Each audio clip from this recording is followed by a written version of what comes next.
And if that's what you think, you've a lot to learn about the kind of facts the mob can handle and the kind that it refuses. You've a lot to learn about the news and all its many uses. Guess you've yet to learn the truth the news will serve as fruit from which they've squeezed out all the juices. And we all eat the husk and just pretend it's full of nutrients and isn't really useless. But the jaws of our ability to yield accountability are absolutely toothless. So don't you kid yourself that any lips are being loosened. They won't ever tell us where the bodies are or show us where the proof is. It's on you to recognize the lechery our president so regularly oozes. It's on you to muster up some honesty and ask yourself how Biden won your trust, but it's America that loses. Open up your eyes and learn to recognize the bruises. Open up your eyes and learn to recognize the bruises.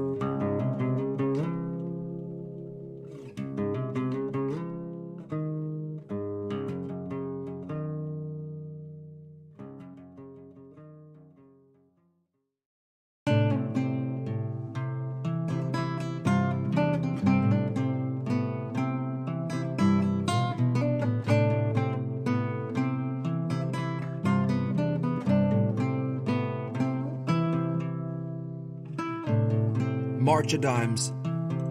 Family fun run cancer bonanza. Front page of Apartheid Times. All of the charm of a car bomb. Arms wide open, taking no targets alive. Dark was the night, save for a red glow painting the sky in a sickening light. Like a scene out of hell or a day in an utterly alien life. When the fire runs wild. These are the years where the wild is more your daily drive. To wrestle the truth of extinction from out of the jaws of your pride.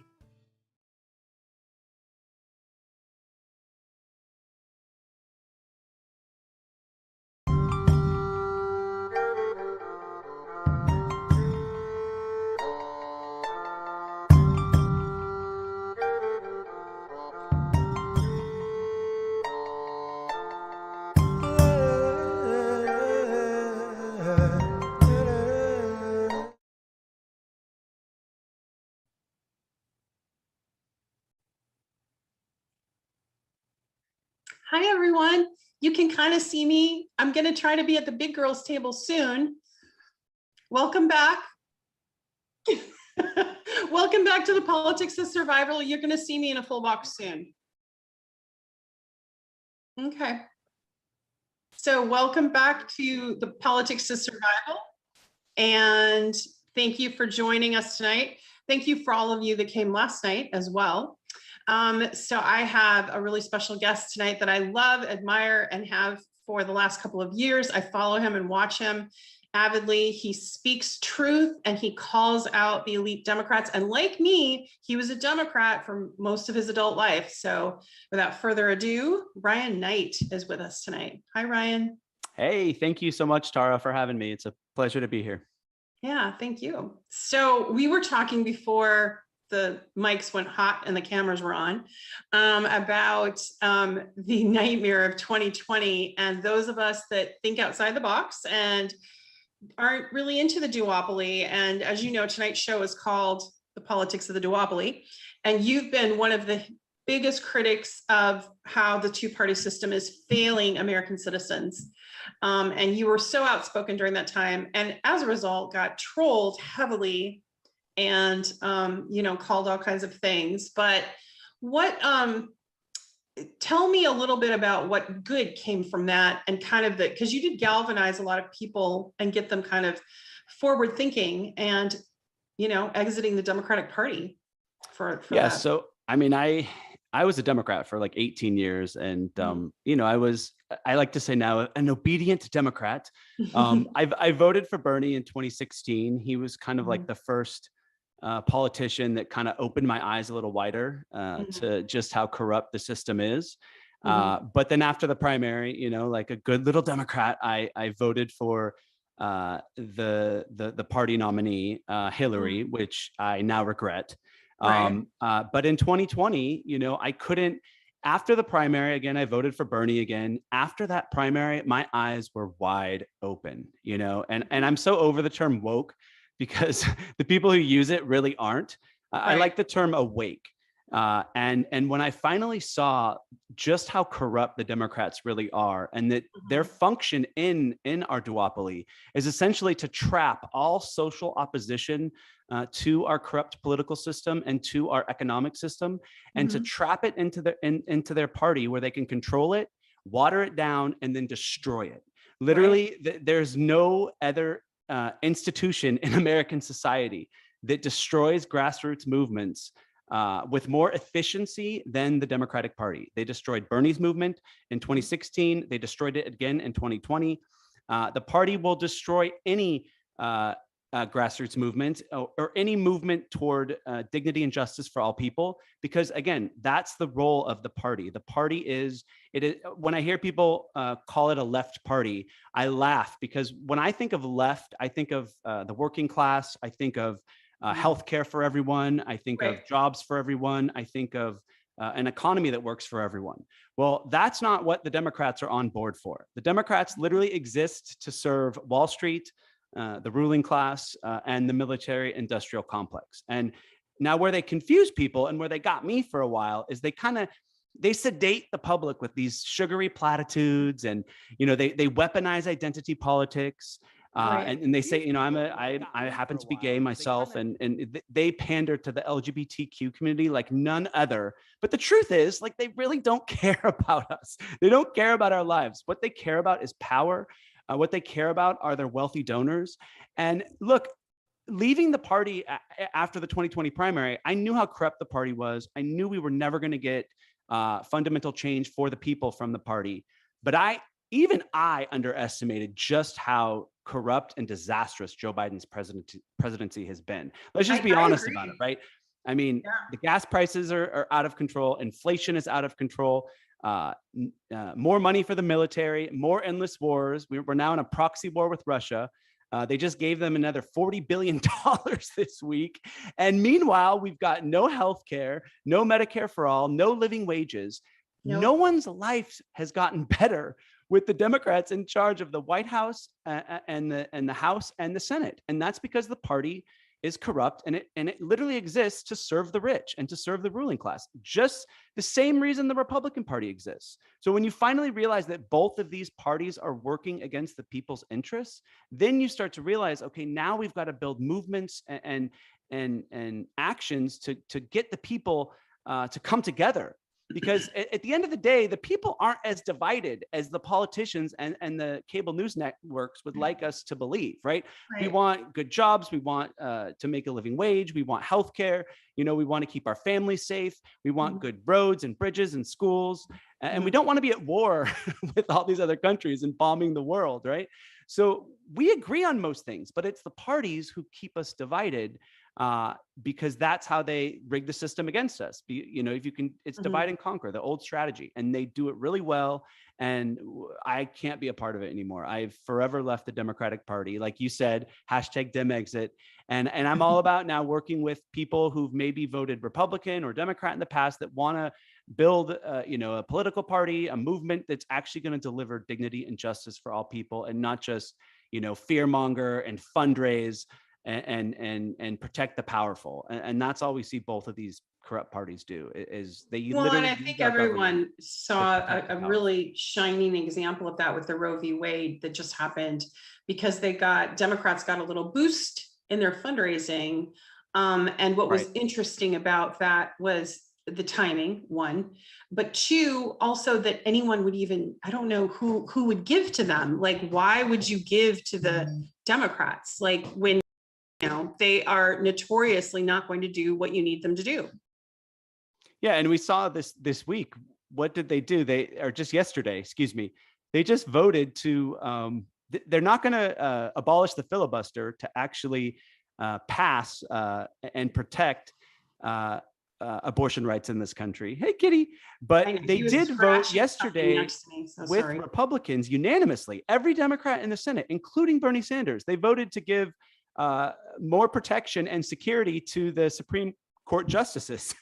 But they won't protect women's rights. But they moved so quickly to protect, again, the Supreme Court justices, which are members of the ruling class. So when you see this government, this duopoly, you know, people call it a two-party system. It's really a one-party system because they work together. You know, this whole, when you turn on Fox News or CNN and you see, it's like professional wrestling. It's all a charade. You know what I mean? Like, behind closed doors, when the Democrats and Republicans aren't in front of the camera and pandering to their respective bases, behind closed doors, they're best friends. You know, because they share the same corporate donors. They work for the same billionaires. And so when you finally see the charade for what it is, and you see that, like, watch how fast our government moves to action when it's things like protecting the ruling class, giving more security to the Supreme Court, when it's bailing out Wall Street. Or how about last week, they just voted to give large corporations $140 billion tax incentive, where they're calling it for research and development. Well, Bernie just said, well, why don't you actually just have a little amendment to the bill? And instead of just giving these corporations this huge amount of corporate welfare, why don't we make sure they don't outsource those jobs to China or Mexico? And why don't we demand that the jobs these companies create, that they'll stay in America, which is very reasonable. Nope, every Democrat and Republican voted against Bernie's little proposal.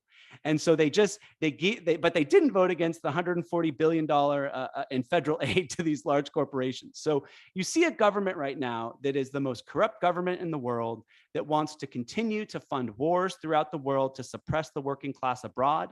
And then at home, with high taxes, people aren't getting anything for their taxes. And any kind of legislation, bipartisanship in Washington, D.C., when you hear that word, be scared, because that just means that the Democrats and Republicans have come together to write legislation and write laws that are rigged for the billionaire class and for the giant corporations who own them. And so that's what happens in Washington. And if we want a government, if we want a country where dignity and justice is possible for everyone, then you can't vote for either one of these parties. You definitely can't support them financially. Like, stop giving your money to politicians. Invest that money. If you have money to give it to your community. Mutual aid. Give it to people who are actually struggling in the streets. Don't waste a dollar on these corrupt politicians. Because again, or support your podcast or mine. Yeah, support independent media. Because you know, information warfare. How do you get? If you just heard me talk about what our government is, how do you get the public to support an oligarchy, right? To support a government that is literally rigged against them? Well, the only way you do that is by controlling the information, and by, agencies like the CIA and also our corporate media, which is literally just a propaganda machine for the US empire. You know, that's how you get people. And that's why you see this push for censorship, because people are starting to wake up. Their lives aren't getting any better. And so no one would support this government if they knew what was really happening. So that's why they're censoring information. That's why they're trying to control information. So the people won't wake up. And so the people will keep obeying this corrupt system. And, you know, I just think it's time for millions of us to rise up and say enough. Yeah, and we're not really seeing that galvanization of people. And like, you know, just to give you an example of a little odyssey that I went through, I need some dental work right now. And I have an insurance like basic that you get with OHP or whatever with the state that I live in. And this is the interesting thing. No one would take it. Then finally I found a dentist that would, but they would only pay for half the procedure. So in other words, like half of a root canal. And so the other half is like $1,200 plus whatever else goes with it. But you have to pay the full amount at service. You can't just break it into payments. And this is, you know, that's dental. And then, you know, health, you know, is crisis. You know, we're all, because the states are taking the federal money, they get the kickbacks to offer some services. But then what they do is they make it almost like a maze, or make it impossible for people to access those services that are supposed to be low cost, or, you know, based on your income. And so another trick to all of this is to say, oh, well, I passed a law that did this.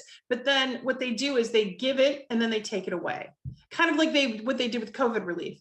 They were supposed to give housing relief. Well, I found out that in 2 of the states here on the West Coast, 90% of that money has never gone to where it was supposed to go. 90%. It went to the police. Yeah.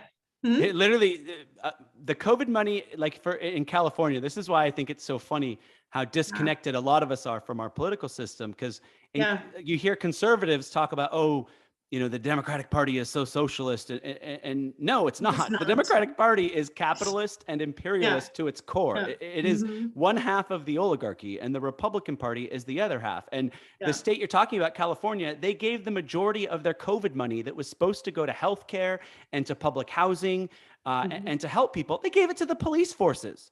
Yeah. They literally spent it on police because they Yep. knew that people are struggling. And so what do people do when they struggle? They rebel, as they They should. riot We should and be they lose. rebelling every day against this corrupt system. So, that's, again, I mean, we're so far away from anything that resembles dignity and justice for all people in this country. And, when you talk about healthcare, one thing that blows my mind is with this new legislation and this new package for Ukraine, Biden and the Democrats are giving them an additional $40 billion. It was $33 billion, but that wasn't enough. So they raised it by by an additional $7 billion. And they're now giving $40 billion. And this is in addition to the aid that they already sent a few months back. So, and for me, when you look at just the landscape of our nation right now, we have 140 million Americans who are either poor or low income. That's almost half of our country. We have 82 million Americans, 92 million Americans who are either underinsured or uninsured. Right. And you have Biden and the Democrats, instead of spending money on the American people, they're spending money on a proxy war with Russia. This is outrageous. And you know what, Ryan? This is unconscionable. And they don't even hide it. Like what Biden said last week, remember? He stood in front of in front of the press corps that does nothing but ask him how many more weapons he's going to send to Ukraine and what kind. But anyway, he was standing giving this speech saying, well, Ukrainians need pocket money. And I was like, do we just not exist to these people? Like American citizens just don't exist. Yes, we do. They literally, our government does not give a shit about us. No. And for me, what's most remarkable is when your eyes finally are wide open, you just think to yourself, how have we tolerated this abuse and this corruption for so long? And the reason is because they're in control of the information, because of our corporate media. So people are literally, you've got half the country that's just suffering in silence, and then they turn on the news and you've got the Fox News or the CNN or the MSNBC. They're all the same to me. They're literally all the same. They're just corporate owned media that supports our decrepit capitalist and imperialist system. They have different messages that they target the base, but essentially the message that both are putting out is deceiving the people from the actual corruption, from the fact that neither party is on our side, from the fact that both of them are working against us and they're writing laws that are literally rigged against the working class and are rigged for the ruling class. And they prevent us from coming together, because at the end of the day, that's the real fear of the oligarchy or of our duopoly, right? Is the only way to keep this going is to keep us divided. Because if they can keep us divided as, red versus blue, the people are so busy fighting each other. They're trying to convince us that our neighbors are the problem. They want us to be fighting with each other, because if we're fighting with each other, we're too busy fighting each other to notice that hey, look up there, they're rigging the system against us. So that's really the great fear. Each party spends so much time demonizing the other, blaming every problem in America on the other side, because their big fear is all of us coming together and putting an end to this corrupt government once and for all. And so that's why, like, when I finally woke up, I won't, buy into these narratives that are meant to divide us anymore. And I think that, I encourage everyone to try to find solidarity in your community, even people that maybe voted differently than you. Like, again, at the end of the day, we're all not that different. Like me, I've got a partner, I've got a husband, but I want the same thing as a voter who voted for Trump and it isn't gay. Like, we both just want a good job, good wages, good health care, safety for our family. Like, we're not that different. Well, and that's what but they make it seem like we should be so different. In fact, today, like, I find more in common, even though I disagree with a lot of their economic policies, I find at least some of the people on the right, you know, even though I am a socialist, again, and I disagree with the economics, I see a lot more conservatives that want to like burn the government down or want to protest, where I see these liberals, they're such elitists that they just like, oh no, we just need to get rid of the Republicans and then America will magically be fixed. And I'm like, And have you don't looked go into to who funds anybody's your party? house. Remember when they said that? Psaki said, "Now don't go to people's houses." Right. and Yeah. Don't protest. Are you fucking kidding me? Like anyone that's telling you not to protest or telling you how to protest, they Yeah. are literally trying to uphold the status quo, and you should not be listening to them.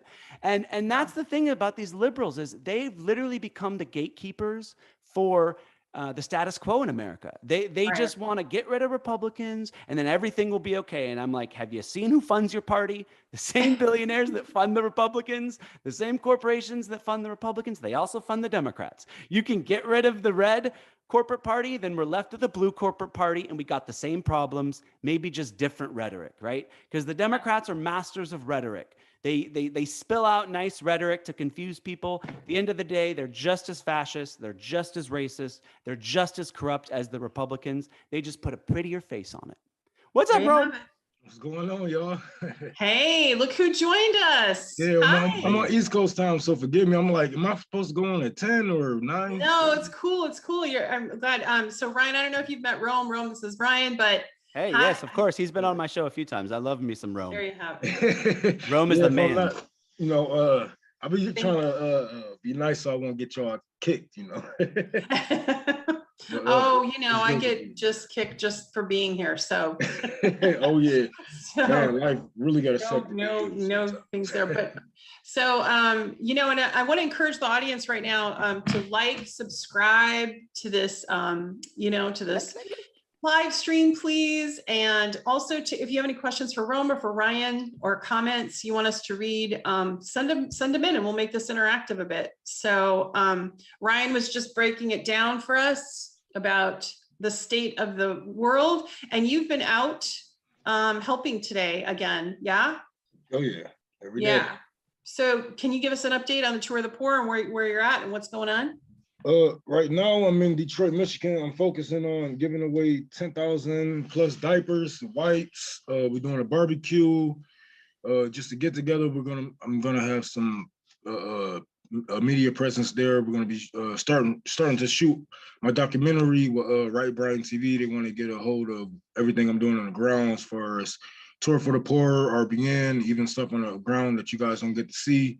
Like me fundraising and how I actually come across people to have these conversations, whether they be conservative or socialist or whatnot. Mm-hmm. There's going to be a lot of behind the scenes stuff going on. I'm trying to pack my bags, get ready for Delaware, Kansas City, and then I might be doing something in New York again with Josana. So it's a hell of been a hell of a road, but I'm glad to be here. Well, good. Yeah, you're doing a lot of good. You're down there doing action. And Ryan, that's one of the things I wanted to get back to you about what you were talking about earlier. What are some actions that people can take like right now? Because we're coming up on the midterms. People are foolishly donating to both Republicans and Democrats, but to Democrats right now, which is, they should be helping other people. And what are some action things that we can do? Right? First off, do not give any money to Democrat politicians, Republican politicians. These parties are not on our side. Your money is better spent giving it to people like Rome, who are out there in the streets doing mutual aid and direct action. That's how you can get involved. There's also other parties who actually care about their communities. You've got the Socialist Alternative Party in Seattle. It's more focused in Seattle right now, but I know there's other chapters. They do great work. Shama Savant does great work. There's a lot of labor movements going on. I think one of the most important things you can do right now is organize your workplace, take some power back from the CEO of your company who is literally exploiting you.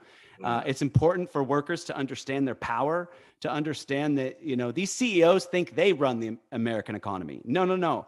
None of the goods get to market. None of the products get made. Nothing in this country happens without the working class. It's the working class who runs the economy. And the workers deserve pretty much, I mean, what I feel is the workers deserve all of the profits. I mean, that, you know, when you look at different models and stuff, that's really what convinced We me. deserve 90%. They deserve it. I mean, the literally that, and that is what socialism is. I think there's so much fear mongering around it, but essentially that the workers own the means of production, that they produce the goods, they make the goods. Someone like Jeff Bezos, you cannot become a billionaire without exploiting all of the workers underneath you. Jeff Bezos couldn't go out there and deliver 1 million goods to market every day. His workers do that, you know, and you find out these workers are peeing in bottles and they're not getting bathroom breaks and they're getting underpaid. They're not even getting paid a living wage. And so, you know, enough is enough. For me, the working class comes first. And these two parties exploit the working class, and they also pander to the working class. Every time elections roll around, the Democrats, Republicans, they have the same message. It's just, again, it's a little different. They use different rhetoric, but they both pretend like they care about the working class. And the truth is, both of these parties don't give a shit about the working class. They actively work against the working class, and they literally exist to write laws to benefit the CEO class and the billionaire class. So do not give your money to these politicians. Get out in your communities, organize your workplaces, and find find opportunities where you can also just have conversations, right? Yeah. I think right now we're in a space where I don't know what the next big movement looks like. But what I do know is that I'm not wasting time on another Bernie Sanders movement where you just bring together millions of people who do want to see change. Let's get it straight here. There's nothing wrong with Bernie's voters. Bernie's voters were voting for change. The problem is Bernie was a sheep herder, and he led them into a Democratic Party that had no interest in enacting any of Bernie's policies. The Democratic Party has no interest in a living wage. They have no interest in healthcare for everyone. Again, the Democrats exist to stop any real workers' movement and to co-opt grassroots movements. So I just know whatever happens next, we cannot get involved in a political movement that is going to be funneled into one of these two corrupt parties, because nothing will happen. We've got to build movements outside of the duopoly, and then you can pressure these corrupt politicians. And I would also encourage people to speak out. Again, educate people in your families, your friends, and speak out against these two parties. They don't deserve our votes. They don't deserve our money, our time, our resources. They are corrupt to the core. They deserve to be, like, literally both parties deserve to be destroyed. Goodbye. Like, neither supports justice, neither supports liberty. Get rid of these parties. So Rome, can you tell our audience like how they can do direct action helping you with what you're doing? Yeah, y'all can always join me with Tour for the Poor on the ground. I'm always open to work with any and everybody, as long as you are willing to step out here and help the people. But I wanted to add on to what Ryan is saying.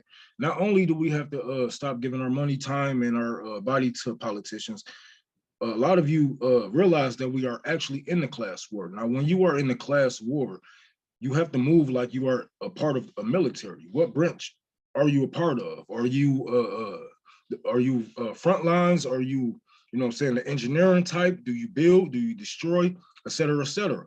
Now, we have people who wants to vote. We have people who wants parties and whatnot. Right now isn't the time to vote. Right now it's time to revolt.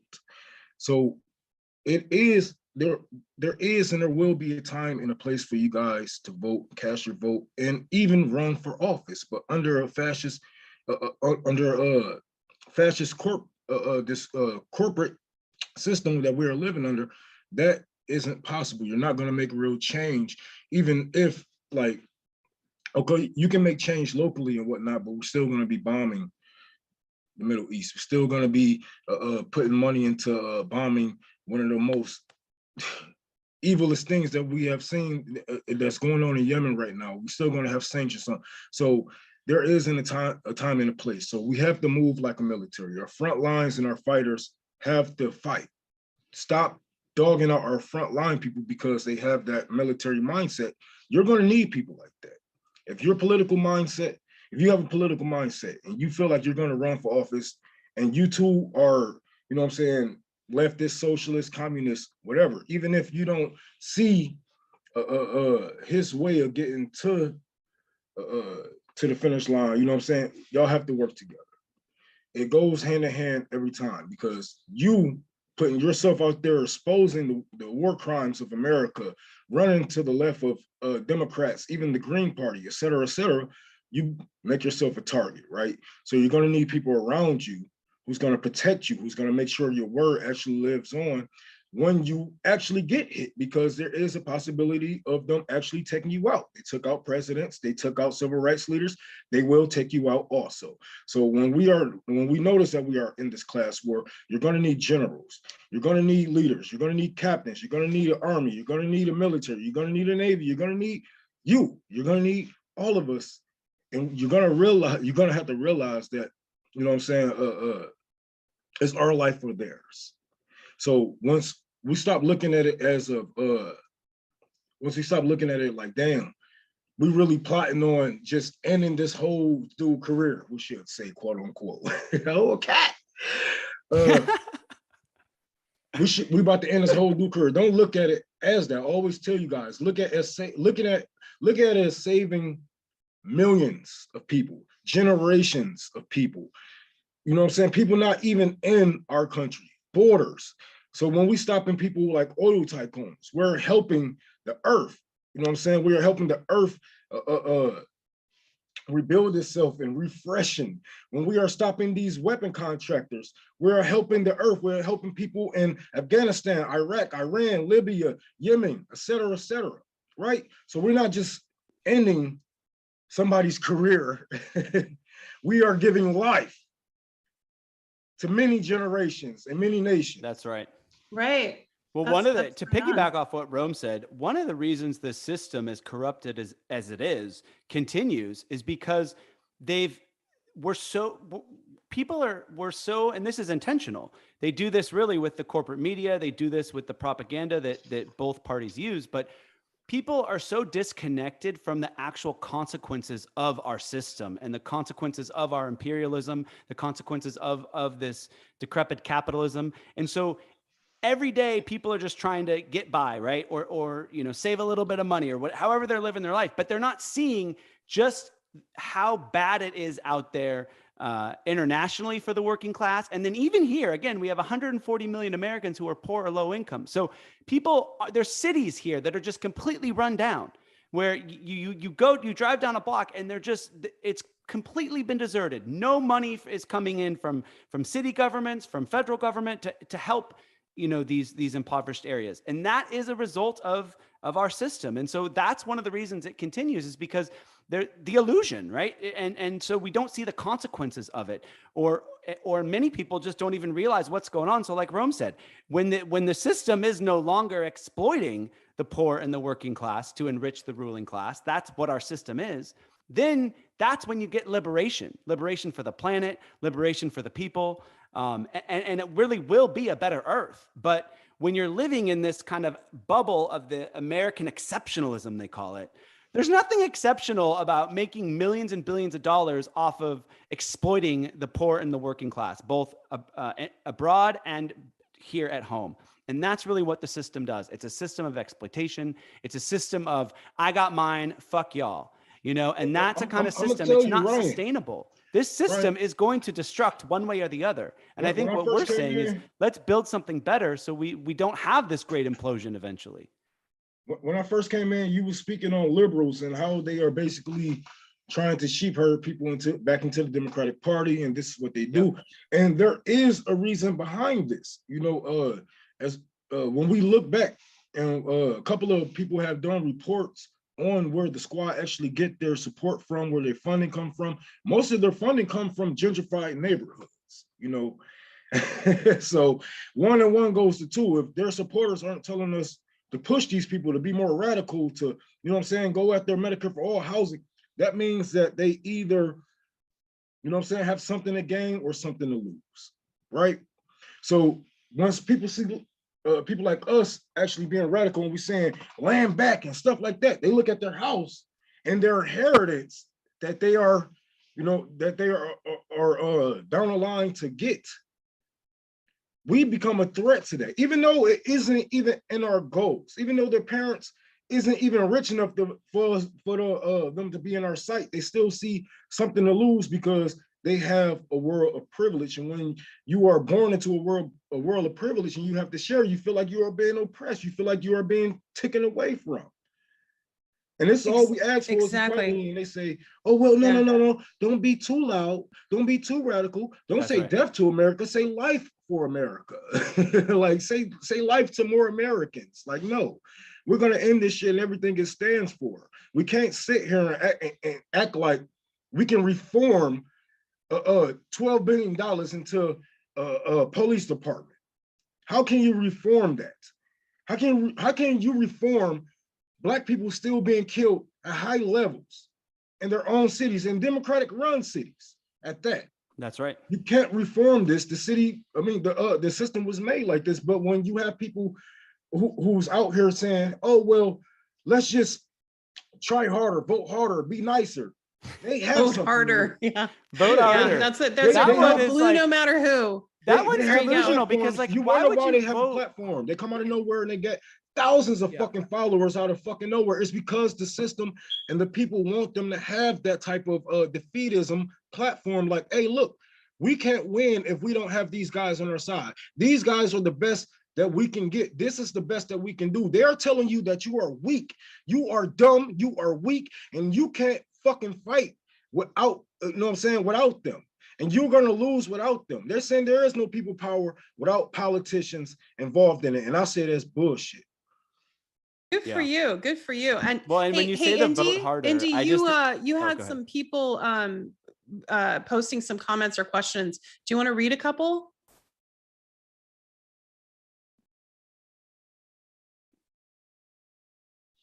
Oh, nobody can hear me. Now you got my mic live. Hi, everybody. This is Indy.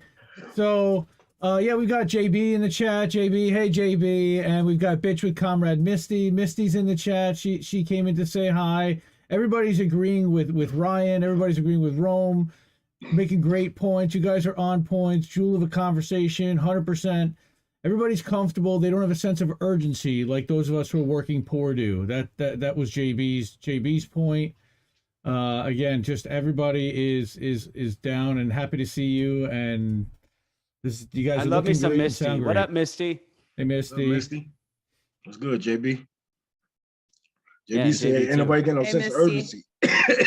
Yeah, and you know what? While we're on Misty, let's talk a little bit about what happens when you do speak out against the empire and expose their embarrassing warmongering secrets like Julian Assange. Misty is a great advocate for bringing awareness and education about what Julian Assange, who's still in Belmarsh prison.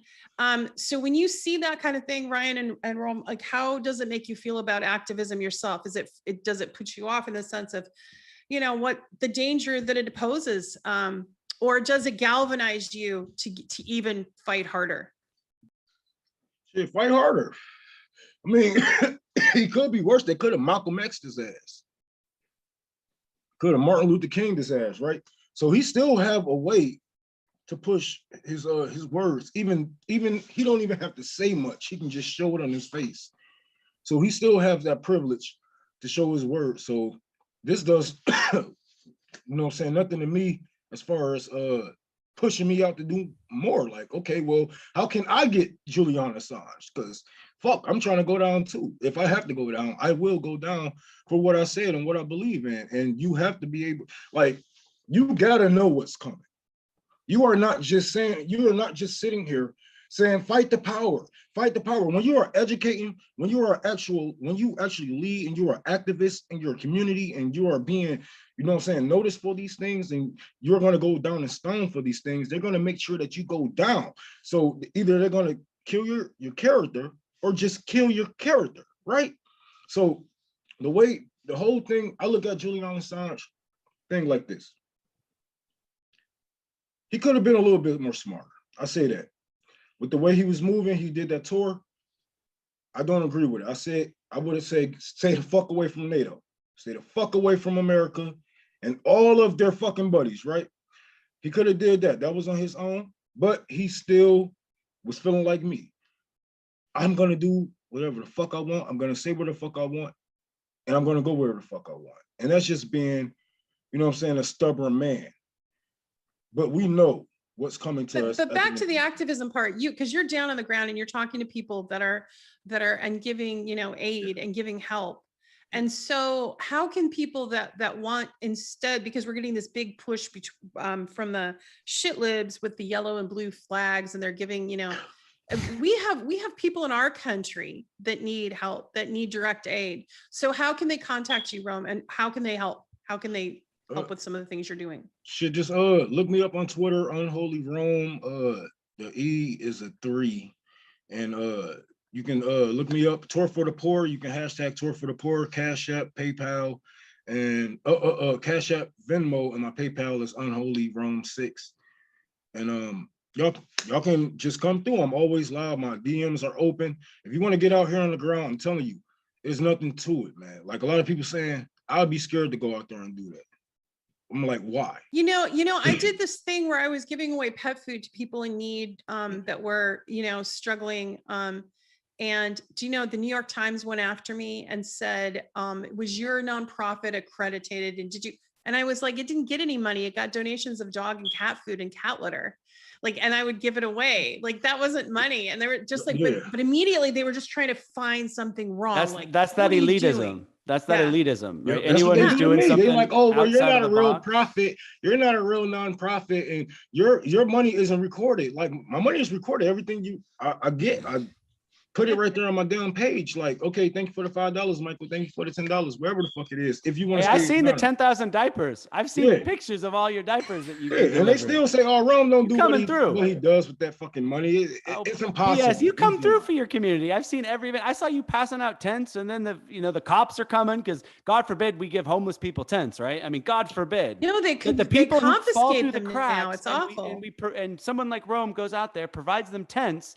And then the cops come and try to take their fucking tents. Like, that is the country we live in. This is a country that doesn't care about poor and working class people or black or brown.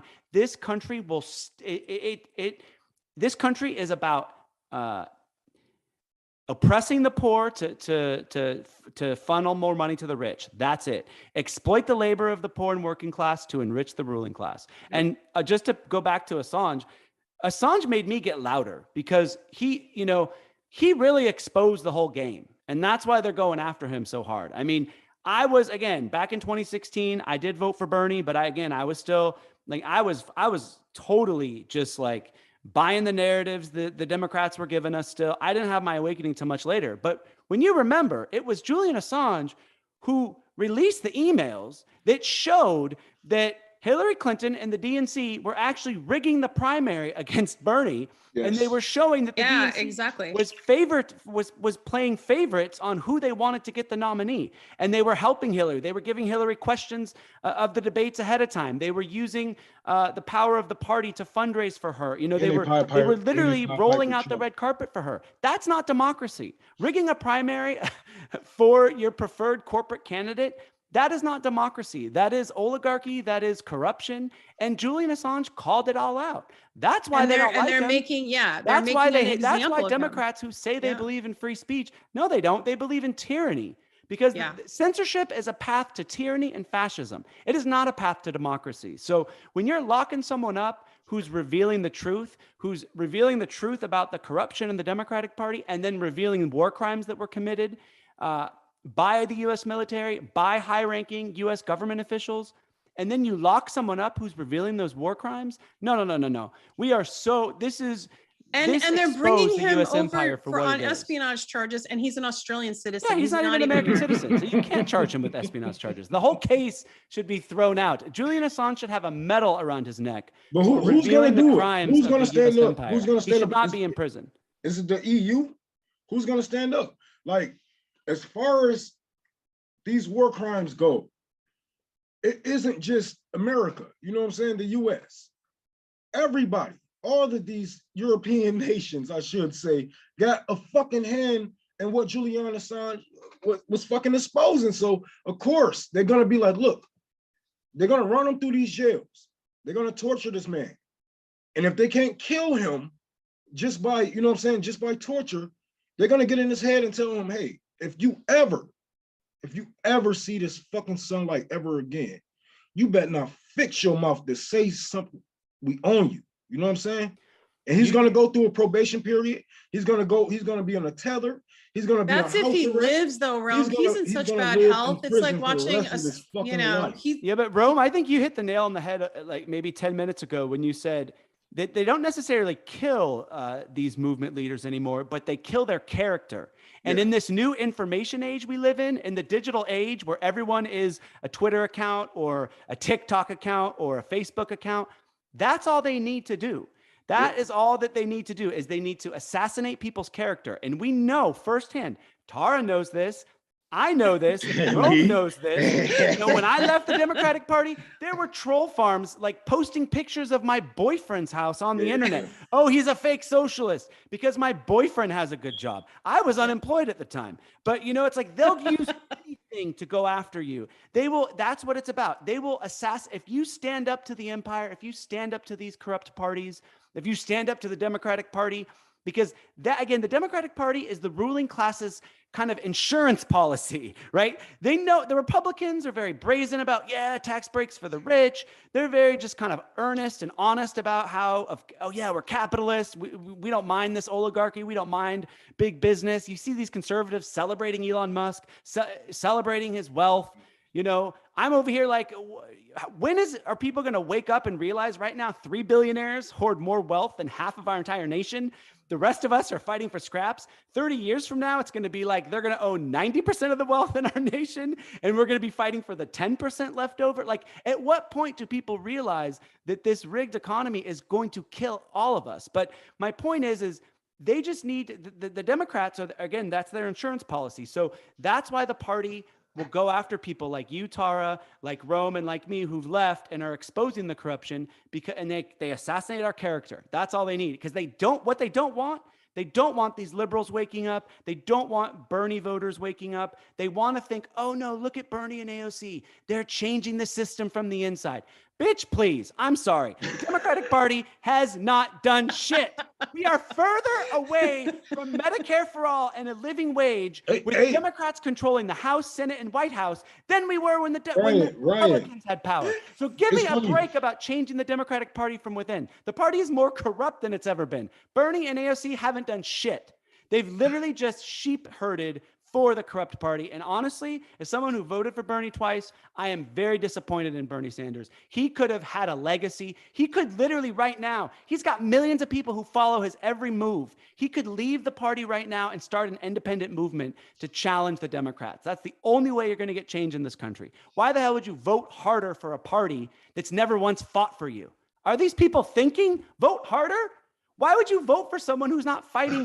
Forget about fighting harder. They're not fighting for you at all. So this is just insane. We are so far past the point of people using their brain cells.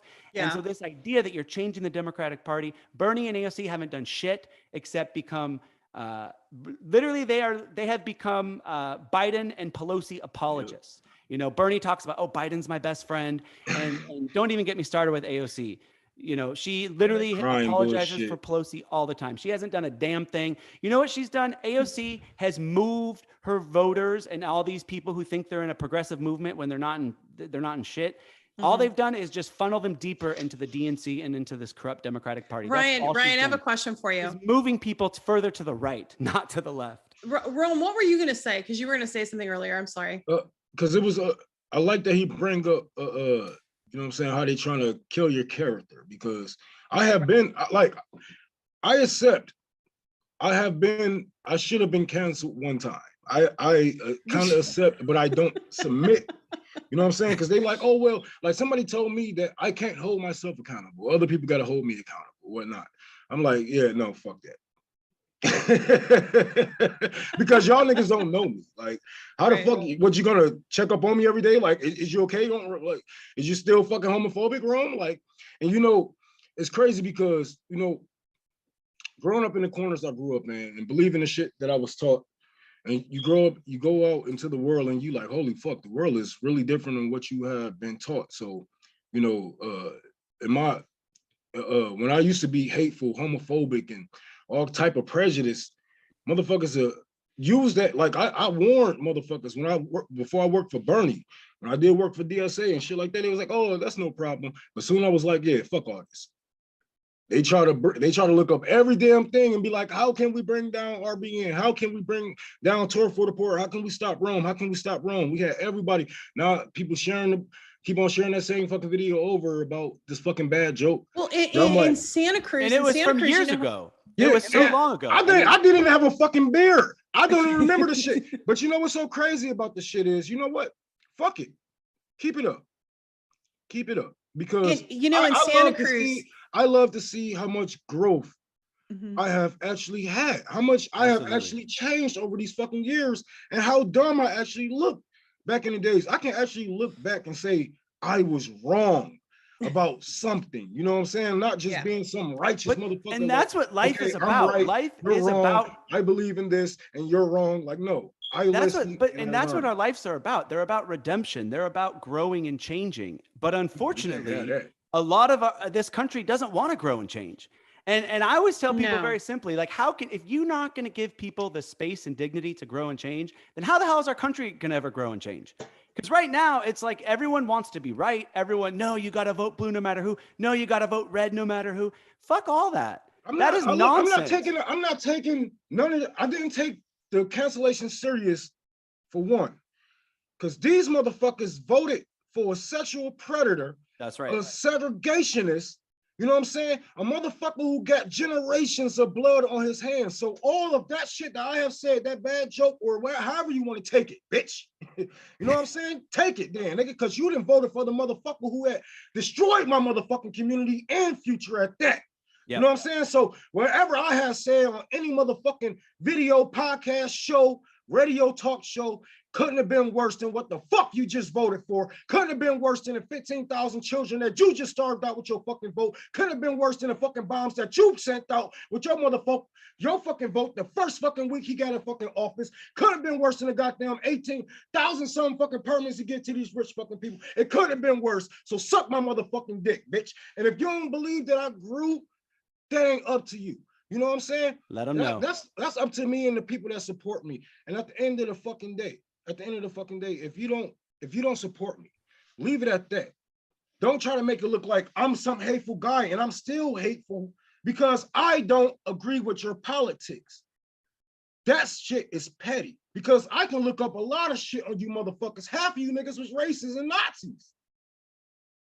And they're supporting the Democratic Party right now as it's funding and arming Nazis in Ukraine. So I mean, let's be real. And you know what I want to get a one more a little discussion here floating. And that, Ryan, I wanted to throw this one at you because it's something earlier that you said, and then both of you kind of chime in on this. But one of the things that people are feeling almost inured, or like there's like an inertia, right, politically, is because like the Green Party or whenever there's a third party, they get infiltrated or they get taken off the ballot or they get all of that. So what do you say to people when you say, okay, we need more than one party. We need more than the duopoly, obviously. We need corruption out of politics. We need the dark money out of politics. We need some honest brokers who really are interested in actual change. So what do you say, Ryan? Like what about... So a couple things. Yeah. The people are always caught into like, well, can they win? Right? Like,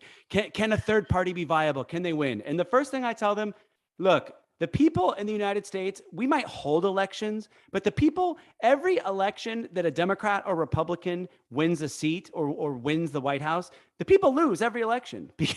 You know, the people who are winning our elections are the billionaire class and the corporations who fund our politicians. So this idea that like the people are winning these elections anyways in this oligarchy is a lie. We're not winning. We lose every time either one of these parties hold power.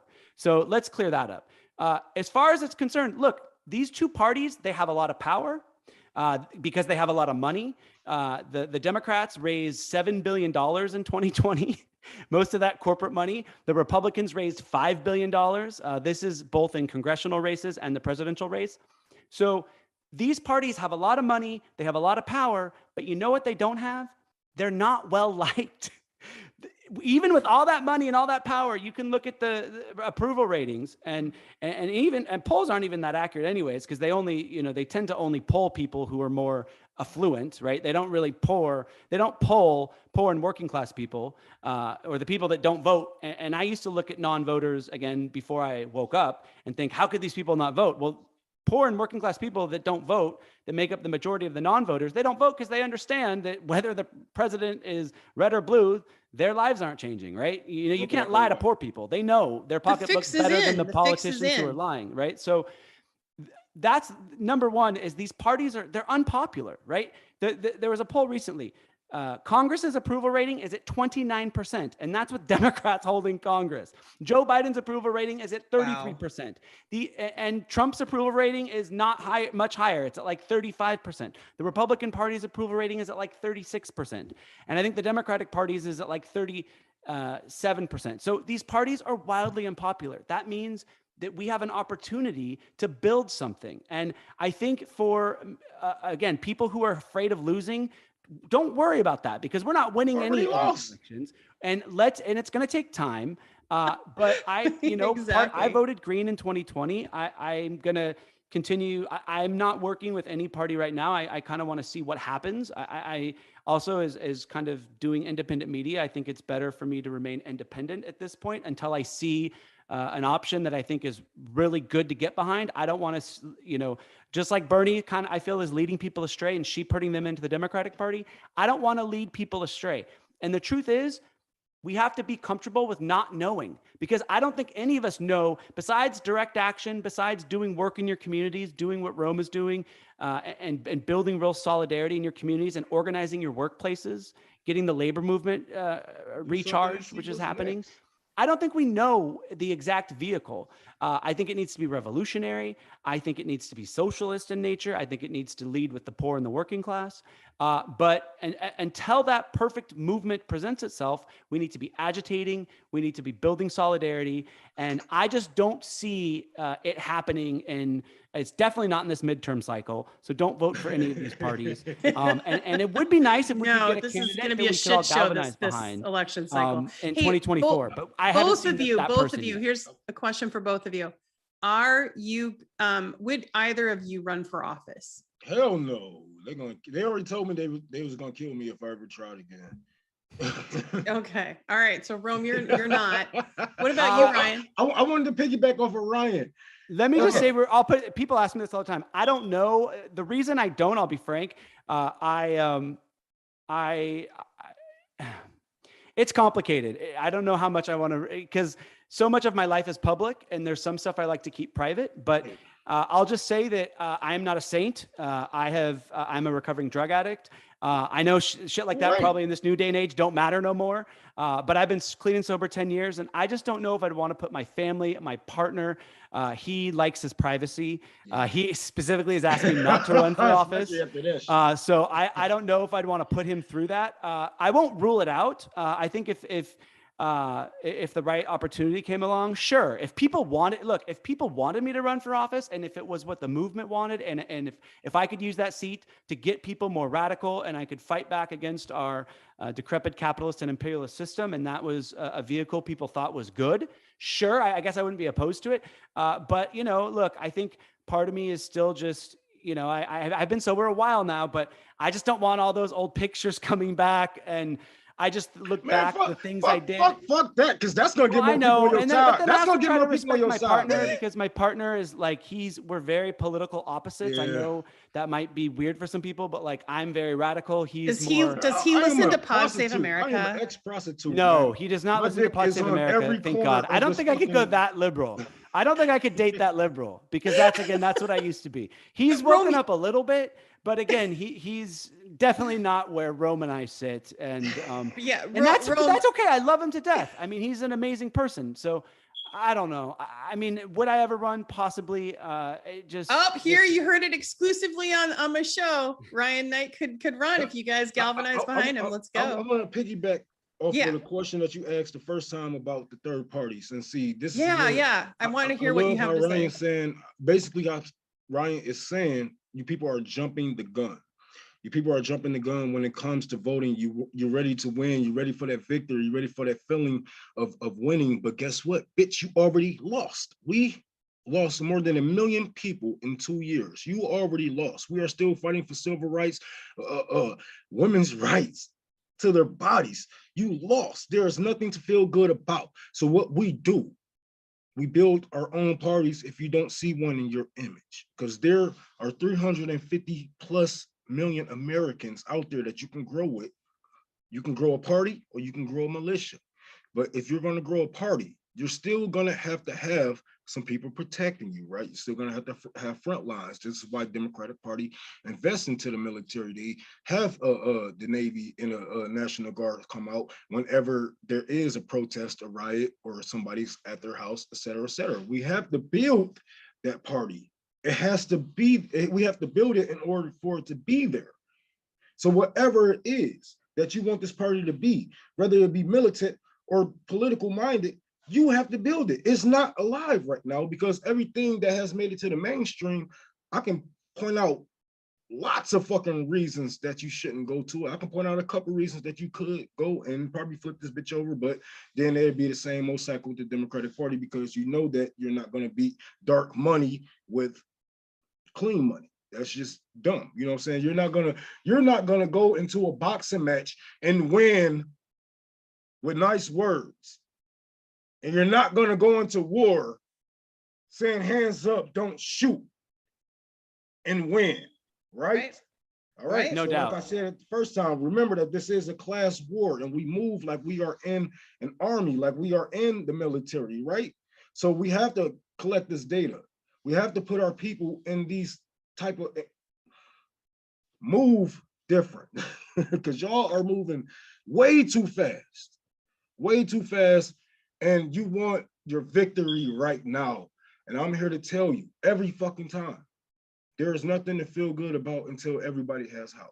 There's nothing to feel good about until everybody has healthcare. There's nothing to feel good about until Joe Biden is in prison, until Pelosi is in prison, until Chuck Schumer, until these motherfuckers start seeing the prison bars and the cells that they should be living in.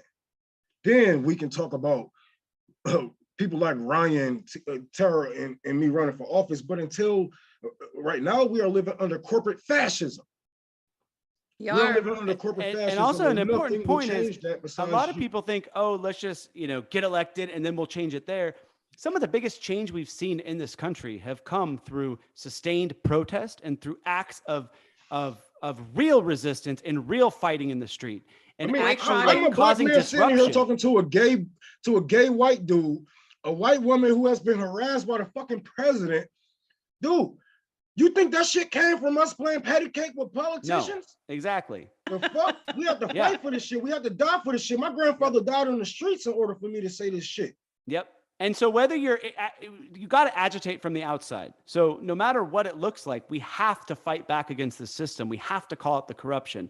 That is, and we have to hold these politicians accountable. I mean, could you imagine if instead of shaming third-party voters and blaming us, if all that energy was instead directed on the two parties that are preventing us from having a living wage, from having healthcare, from having housing, from having dignity and justice for all, if everyone aimed their ire and their discontent and their dissent at the Democrat and Republican parties, we would be a hell of a lot closer to change than what happens now, where all of a sudden it's the people like us who are trying to agitate, who are trying to inform and educate. We're the ones that are facing all the criticism. And I'm over here like, do you guys realize who has the power, who holds the levers of power?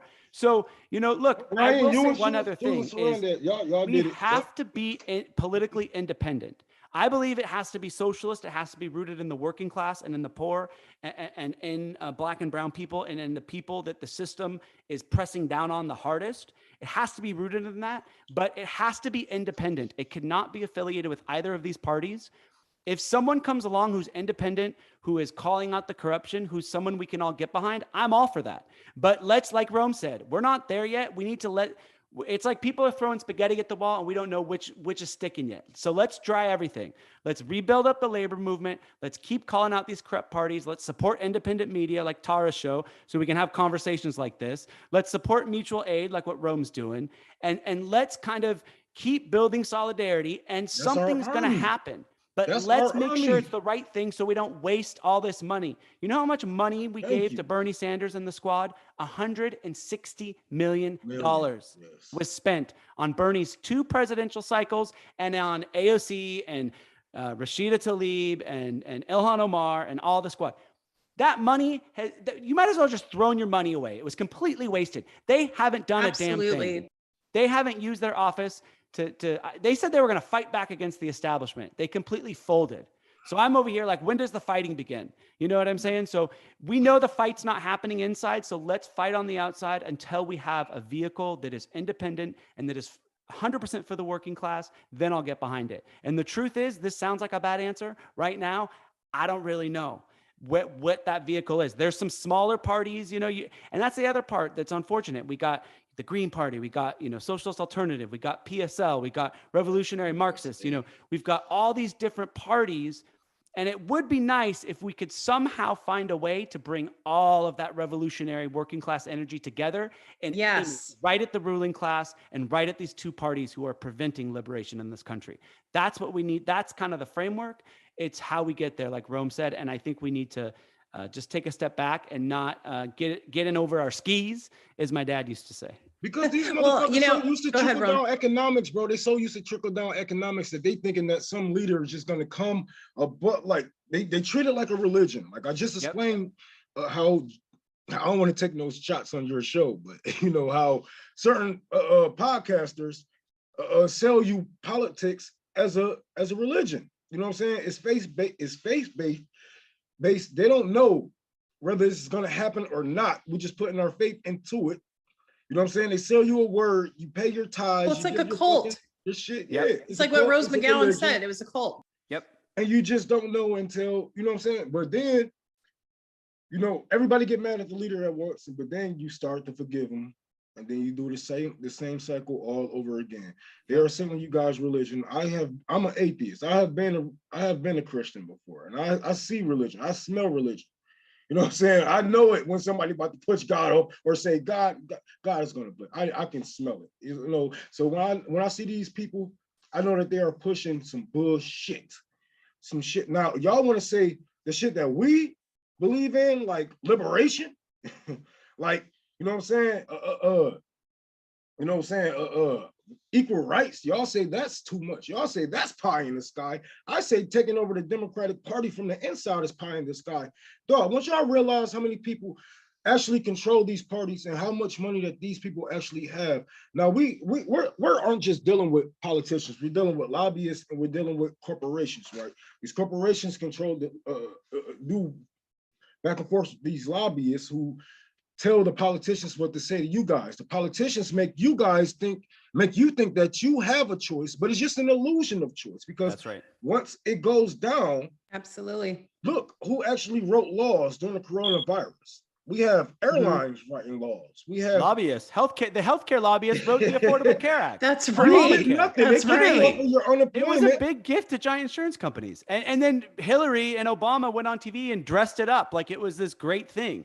It left 30 million people uninsured. It left 82 million people underinsured. It is a for-profit, predatory health insurance system, Obama. Oh, and now they're trying to privatize it. You can't afford it. Yeah, well, that's what they're doing to Medicare. They're trying to privatize Medicare. They actually already are. And Trump started it, and Biden is finishing it.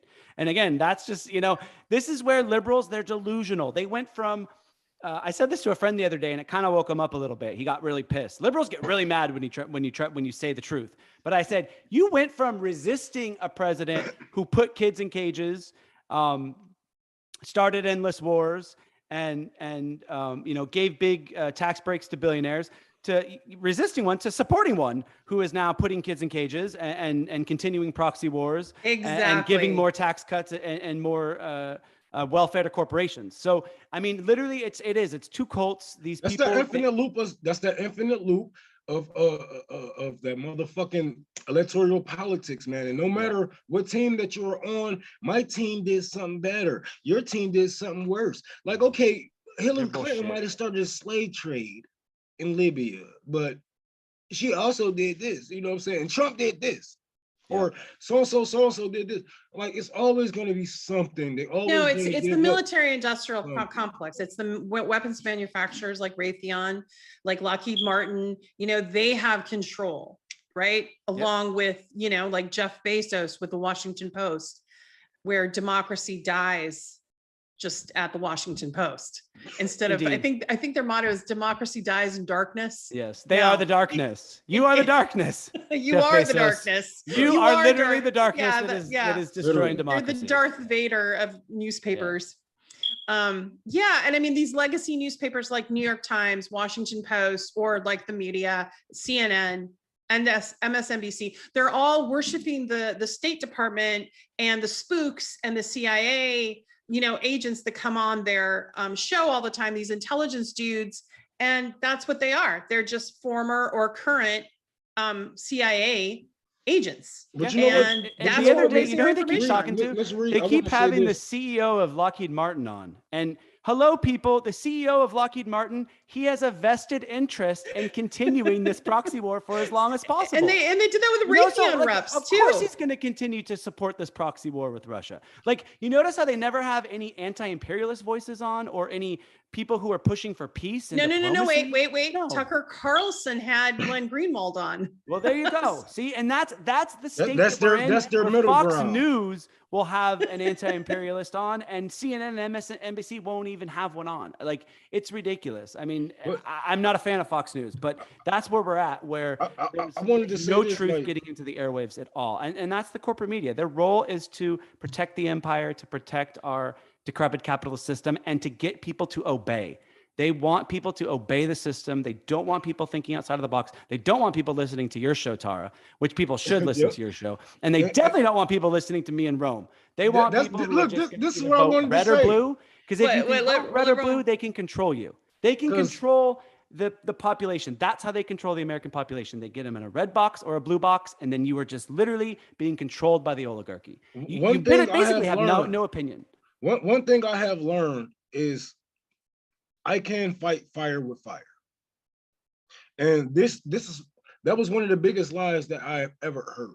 And one ways that I do fight back, one of the ways I do get anybody on my side to fight on my side of what I believe in, even if they don't believe in it, is propaganda.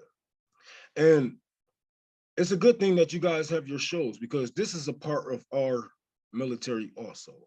Propaganda, pushing it on our people's heads. We might not be breaking it, giving you stat by stat, and we're just giving you bits and pieces, hot takes and whatever, and pulling you over to even hear these conversations, whatnot. Everybody has a fight, everybody has a place in the revolution. So whether you're a podcaster or I say propagandist, because we all do our part, and let's not act like this isn't some type of propaganda, because this is the only way. This is one of the only ways that Americans learn. We're not talking about out of the country motherfuckers, because we know that y'all know. I prefer to think of it as thinking critically. So what we're doing is questioning the narrative.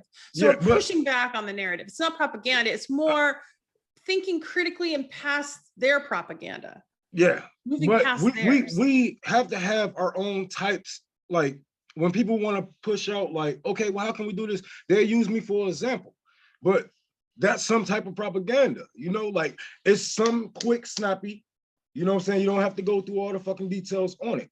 It's just something quick and snappy. We have to fight back with their propaganda, because this is one of the only ways that Americans learn, and their attention I think span the difference in the that propaganda is long. the propaganda that you get from the CIA and corporate media is propaganda that is being pushed to enrich one group of people, and that's the ruling class. The elites. And I think the messages we're trying to do, or the society and world we're trying to build, is a society that centers the people, not the ruling class, and it centers the working class. So, I think the messages maybe have some difference, but I agree with Rome. I mean, you have to be bold.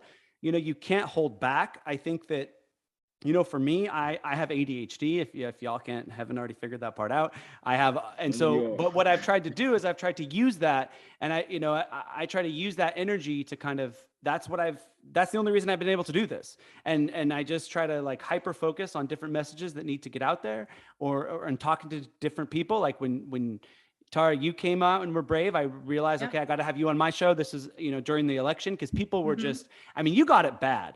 They were coming after you. They were trying to destroy you. Oh my God, they tried to yeah. kill her. I have to say, you are strong. Like, you are brave. Like, you inspired me, your courage. Like, because they were sending they had every troll farm going after you. I saw the messages, and it was like, it was attack after attack. And then, and then I can tell when it's like the troll farm, the person, and then I can tell when like a real person sharing a message that is definitely from the troll farm. And that's how the DNC does it, right? They get their message out with all these little troll accounts just until like a real person who's just like a naive liberal will pick it up and be like, oh yeah, that Tara, she's a Russian asset. I knew it. The whole thing, and then they discredit you. So, props to you for your courage, your conviction, and for, well, thank you. We're all still here. We're all still here. I had death threats, and as you know, you had stalking. We had death threats. I went through that. The thing is with the trolls is normally they stay in their little box online, but every once in a while, in my case, they were coming after. They stalked my daughter. I was staying in a hotel. They posted a map to where I was staying and saying Joe Biden's accuser is here. It got gnarly. They went after Professor Zankus, who is the trauma expert who supported me. They wrote letters to his employer at Columbia to get him fired. Anyone that supported me, they went after their employers. It got like, I had to eventually go for help when I got a few pretty gnarly death threats, but we're all dealing with it. Like anyone who's out there I just happened to tell the truth about the presidential candidate, but it's what happened to me. But by telling that truth, it became a revolutionary act, just like Orwell we need your ass protected by revolutionary people with that mindset of keeping you alive, keeping that word, keeping you alive just enough to get the truth out there, even if we can't do the job. Well, and then I watched a lot of people. I remember how that all unfolded, and I just saw a group of community. A lot of it were people that were in the Bernie coalition, and I watched them just surround you and protect you, Tara. Yes, and it was, I knew I wasn't voting for Joe Biden. I couldn't vote for him in the general. So I spent much of that time, we had some great conversations on my show. You and I did. And I spent that time like defending you and just exposing the hypocrisy. Like, how can a party that says they believe all women, the moment the leader of the Democratic Party, it gets revealed that he also sexually assaulted a woman, and all of a sudden that entire narrative you believed in doesn't exist anymore? Like, it's such bullshit to me. Like, how can these people like put their pants on every day? Like, they're such hypocrites. The people who was accusing her of lying straight up, those wasn't the people that was getting to me.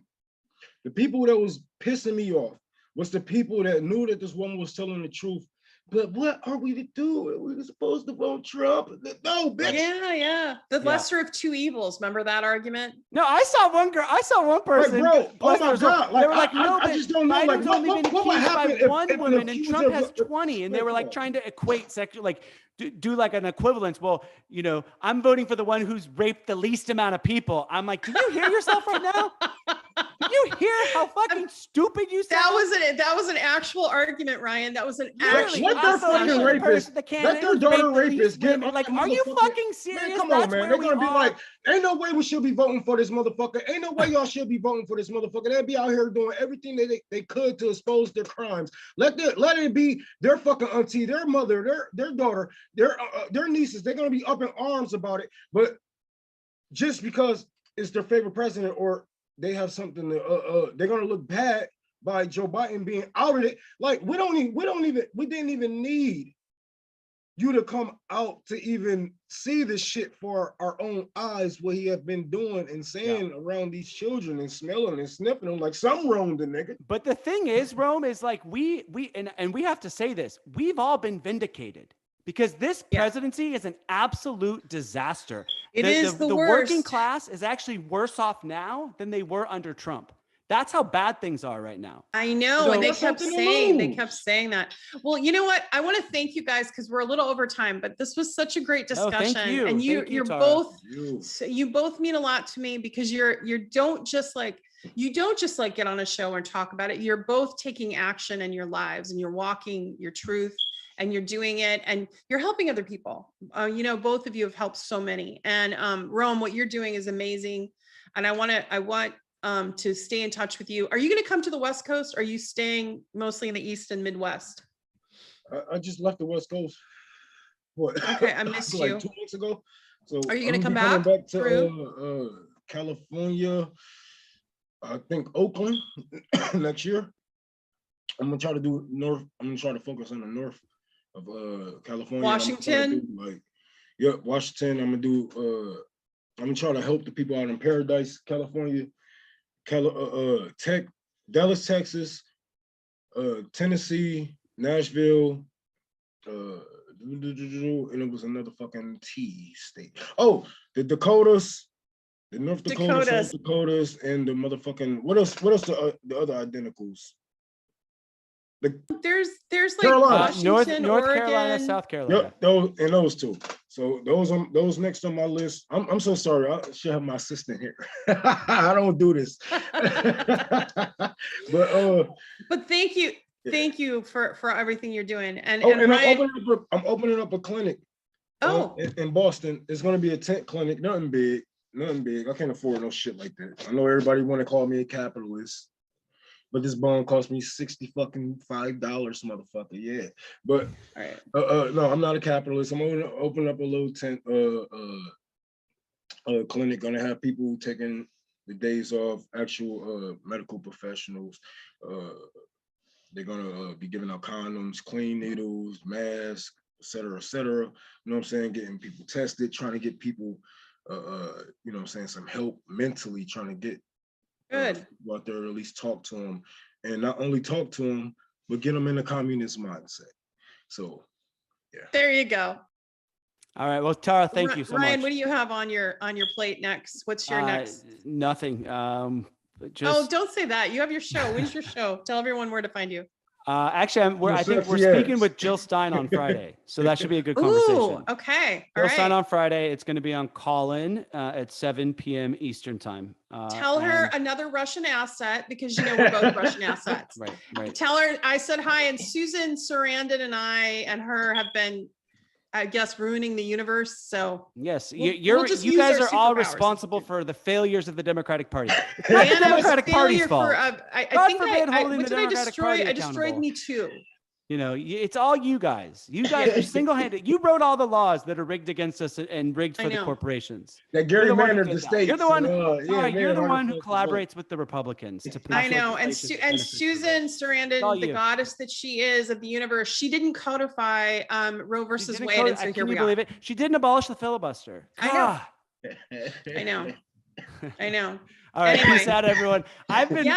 This is me out of my shell. You got me really late at night. I hope I wasn't like. Who fucking cares? This Never was mind. Great. Thank you, everyone. Thank you to all the listeners who came and keep up the fight. Yes. I love you. Keep it up, bro. I love you. I love you. Take care. Thank you, Indy, for all your help. Love you, Tara. Bye. Love you.